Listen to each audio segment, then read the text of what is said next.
စီမီလေးတွေထွန်းနေရွှေမုံနေလာဝင်ထိန်တာတဲ့ချီရင်မလွမ်းလို့လိုက်ခံကိုလေးတွေပဲတိုက်ခတ်ချီဒီချိန်ဆောင်ဦးမှာထွန်းတောက်ချီရွှေလာကြီးလဲဝင်ထိန်တာချမ်းခါဒူဒီတတိယဒီရဲ့လ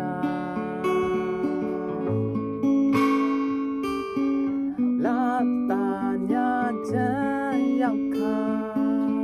အလွမ်းနေဆောင်ခြင်းပေးပါဒီတည်င်းချွတ်မှာအချိန်ခါလေးခဏကြာရိယာဘုဖြစ်နေတာ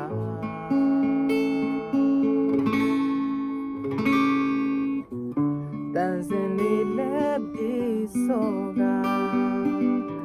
ဒီချိန်ပျော်ရွှင်စွာကကြမှာတူတူလက်တွဲမိဖို့ရဲ့ပေးမှာ